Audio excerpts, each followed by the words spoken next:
Hello and welcome back to another episode of The Longing. Today we are going to be continuing to read the Iliad by Homer. So, let's get going. Alley-oop.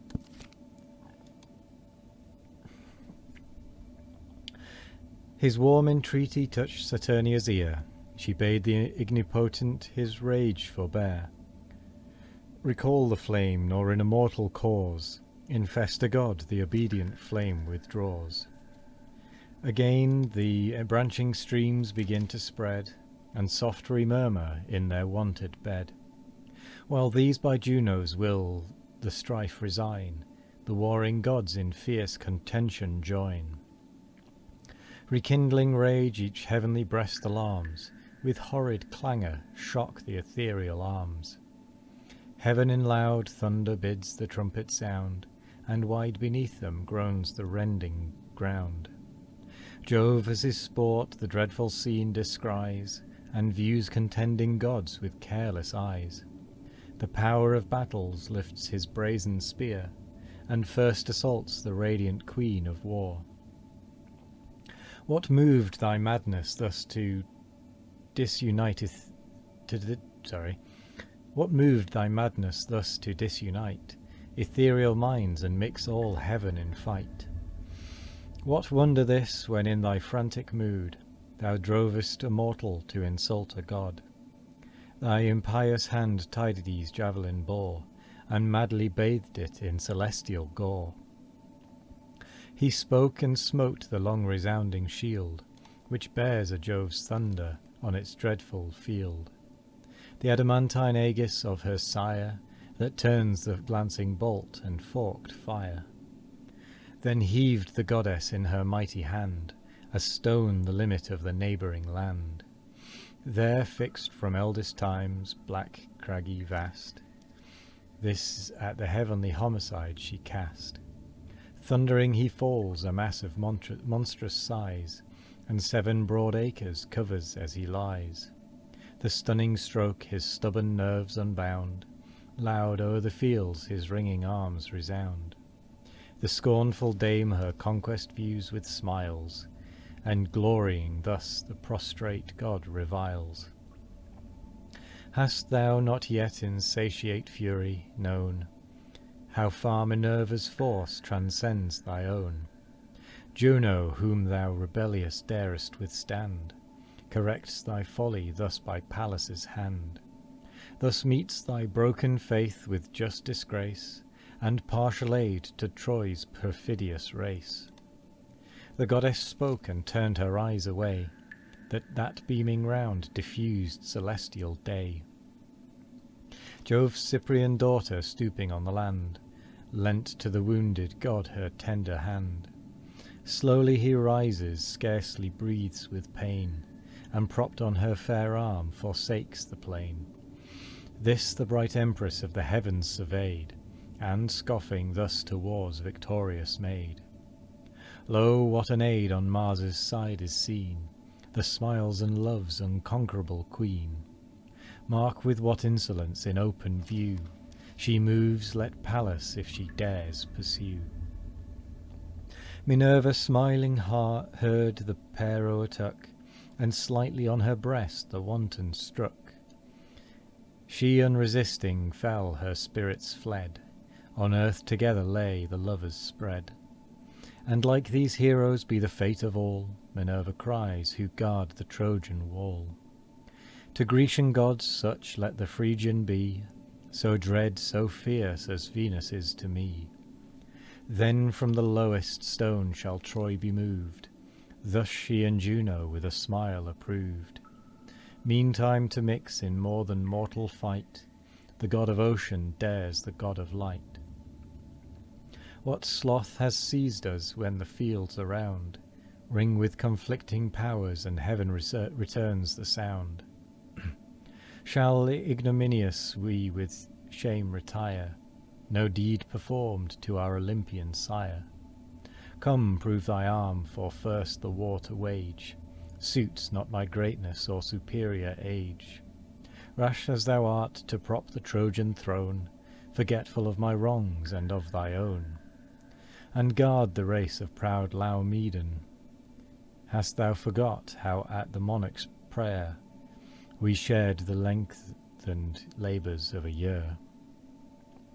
Troy walls I raised, for such were Jove's command, and yon proud bulwarks grew beneath my hands. Thy task it was to feed the bellowing droves along fair Ida's vales and pendant groves. But when the circling seasons in their train brought back the grateful day that crowned our pain, with menace stern the fraudful king defied our latent godhead, and the prize denied. Mad as he was, he threatened servile bands, and doomed us exiles far in barbarous lands. 273. Incensed we heavenward fled with swiftest wing, and destined vengeance on the perjured king. Dost thou for this afford proud Ilion grace, and not like us infest the faithless race? Like us their present, future sons destroy, and from its deep foundations heave their Troy. Apollo thus to combat for mankind ill suits the wisdom of celestial mind. For what is man, calamitous by birth? They owe their life and nourishment to earth. Like yearly leaves that now with beauty crowned smile on the sun, now wither on the ground. To their own hands commit the frantic scene, nor mix immortals in a cause so mean. Then turns his face far beaming heavenly fires, and from the senior power submiss retires. Him thus retreating Artemis upbraids, the quivered huntress of the sylvan shades. And is it thus the youthful Phoebus flies, and yields to ocean's hoary sire the prize? How vain that martial pomp and dreadful show of pointed arrows and the silver bow! Now boast no more in yon celestial bower, thy force can match the great earth-shaking power. Silent he heard the queen of woods upbraid, not so Saturnia bore the vaunting maid. But furious thus, what insolence has driven thy pride to face the majesty of heaven? What though by Jove the female plague designed, fierce to the feeble race of womankind? The wretched matron feels thy piercing dart, thy sex's tyrant with a tiger's heart. What though, tremendous in the woodland chase, thy certain arrows pierce the savage race? How dares thy rashness on the powers divine employ those arms, or match thy force with mine? Learn hence no more unequal war to wage, she said, and seized her wrists with eager rage. These in her left hand locked her right untied, the bow, the quiver, and its plumy pride. About her temples flies the busy bow. Now here, now there, she winds her from the blow. The scattering arrows rattling from the case drop round and idly mark the dusty place. Swift from the field the baffled huntress flies, and scarce restrains the torrent in her eyes. So when the falcon wings her way above, to the cleft cavern speeds the gentle dove. Not fated yet to die, there safe retreats, yet still her heart against the marble beats. To her Latona hastes with tender care, whom Hermes viewing thus declines the war. How shall I face the dame who gives delight to him whose thunders blacken heaven with night?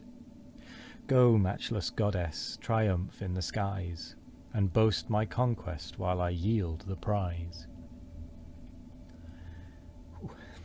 And with that, we come to the end of the reading. Oh, blimey. Go on, sit back down. By Jove. Yeah, we are making our way quite nicely through this book.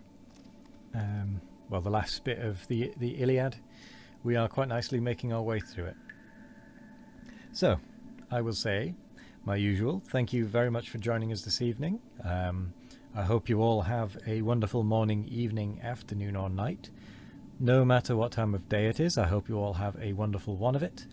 And as always, we will be back tomorrow for more of The Longing. Goodbye.